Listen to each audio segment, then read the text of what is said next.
There are officers across California quietly carrying workloads that entire teams used to handle, and what many departments still treat as a staffing issue is now becoming a financial problem, a health problem, and a long-term life trajectory problem. For years, staffing shortages were viewed mostly as operational inconvenience. Longer shifts, fewer units, mandatory overtime, more calls holding. But the reality has changed. Departments across California are increasingly relying on fewer officers to sustain the same operational demands. Retirements, burnout, resignations, recruitment shortages, morale decline. The system keeps losing personnel while the workload remains. And eventually, that pressure lands directly on the officers who remain. Now financially, many officers initially welcome the overtime. Larger checks, extra income, temporary financial relief. But over time, the department's staffing problem slowly becomes your personal dependency system. Short staffing leads to more OT, leads to exhaustion, leads to burnout, leads to resignations, leads to more short staffing. The cycle feeds itself. The body was never designed for chronic operational exhaustion. Years of interrupted sleep, constant cortisol, hypervigilance, poor recovery, emotional suppression eventually create real physical consequences. Officer asleep in patrol car during break, energy drinks, sunrise after graveyard shift, locker room fatigue. Many officers normalize survival mode because everyone around them is operating the same way. But here's the dangerous part most officers underestimate. Burnout shortens your career window because eventually, some officers are not retiring strategically, they are escaping exhaustion. Now financially, burnout creates consequences many officers never properly calculate. Burnout effects decision-making, spending behavior, health costs, retirement timing, relationships, long-term investment discipline. Exhausted people rarely make optimal long-term financial decisions.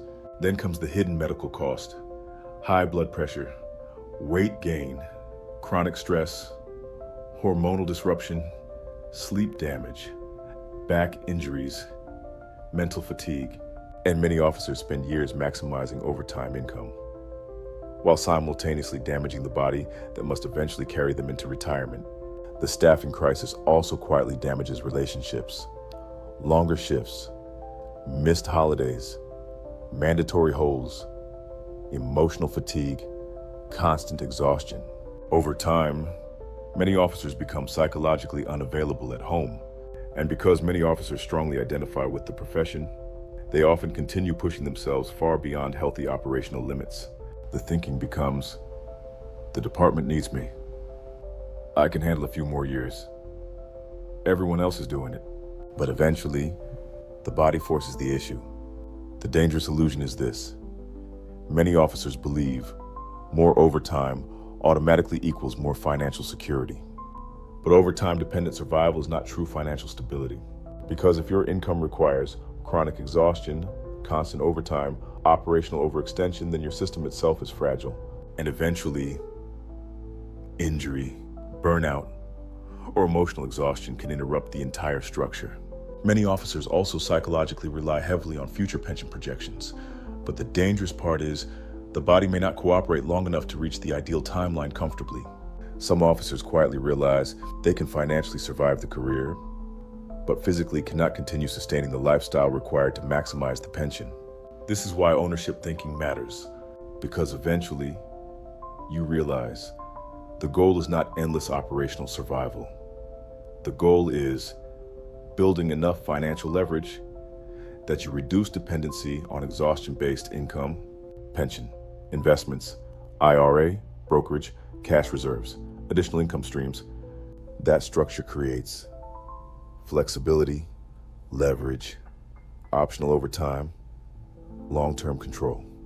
The staffing crisis is no longer just a department problem. It is now a retirement problem, a health problem, a relationship problem, a financial planning problem. And many officers are quietly paying the price with years, health, energy, emotional stability, long-term freedom. This is why officers need stronger financial systems, investment discipline, reduced dependency, long-term leverage, operational awareness, not simply more overtime. In the next briefing, we're going to discuss one of the most dangerous long-term traps affecting California officers, why many officers never build a true exit strategy outside the badge, and how identity attachment quietly keeps them operationally trapped. This is Financial Roll Call, ownership, discipline, long-term thinking.